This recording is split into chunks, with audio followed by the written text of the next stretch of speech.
नबी पाक सल्लल्लाहु अलैहि वसल्लम दूसरे बच्चों की तरह खेलते तो थे मगर बुतों के करीब कभी नहीं जाते थे। जब बाकी बच्चे बुतों के सामने खेलते, कभी उनकी पूजा की नकल करते तो आप खामोशी से अलग हट जाते। एक दिन बीबी आमिना रहमतुल्लाह अलैहा ने देखा कि कुछ बच्चे काबा के पास खेल रहे हैं और अपने नन्हे हाथों से बुतों को छू रहे हैं, लेकिन मोहम्मद सल्लल्लाहु अलैहि वसल्लम थोड़ी दूर खड़े आसमान की ओर देख रहे थे। बीबी आमिना रहमतुल्लाह अलैहा ने हैरानी से पूछा, बेटा मोहम्मद, तुम उनके साथ क्यों नहीं खेलते? हुजूर सल्लल्लाहु अलैहि वसल्लम ने मासूम अंदाज में जवाब दिया, अम्मा, ये तो पत्थर हैं, न ये सुनते हैं न देखते हैं, मुझे इनमें कुछ भी नजर नहीं आता। ये सुनकर बीबी आमिना रहमतुल्लाह अलैहा की आंखें नम हो गईं। उन्होंने बेटे को सीने से लगाया और उनके दिल में और पुख्ता यकीन बैठ गया कि यह बच्चा अल्लाह की तरफ से भेजी गई खास अमानत है।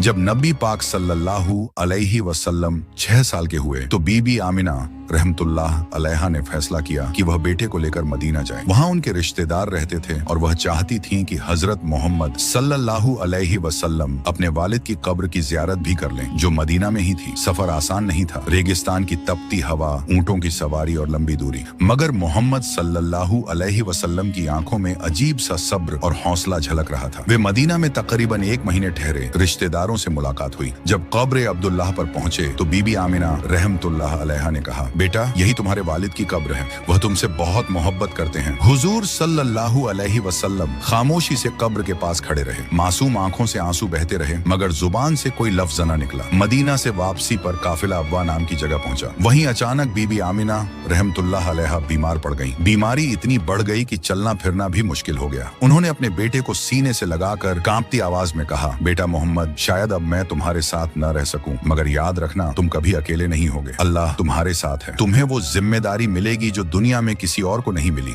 6 साल के हुजूर पाक सल्लल्लाहु अलैहि वसल्लम की आंखों से आंसू बह रहे थे, लेकिन चेहरा सुकून में डूबा हुआ था। कुछ ही देर बाद बीबी आमिना रहमतुल्लाह अलैहा की रूह जन्नत की ओर परवाज कर गई। हुजूर सल्लल्लाहु अलैहि वसल्लम की आंखों से आंसू थम नहीं रहे थे। काफिले वालों ने उन्हें वापस मक्का पहुंचाकर दादा हजरत अब्दुल मुत्तलिब के हवाले कर दिया। जब हजरत अब्दुल मुत्तलिब को पता चला कि बहू बीबी आमिना रहमतुल्लाह अलैहा भी दुनिया से रुखसत हो गई हैं, तो उनकी आंखें भी भर आईं। उन्होंने नन्हे मोहम्मद सल्लल्लाहु अलैहि वसल्लम को अपनी गोद में लिया और कहा, बेटा, यह तुम्हारे रब की आजमाइश है, इससे कभी घबराना मत। तुम्हारा दादा जिंदा है और मुझे यकीन है कि तुम्हारा रब हर लम्हा तुम्हारा सहारा बनेगा। इसके बाद हजरत अब्दुल मुत्तलिब ने मोहम्मद सल्लल्लाहु अलैहि वसल्लम को अपनी जान से भी ज्यादा चाहना शुरू कर दिया। आगे की कहानी के लिए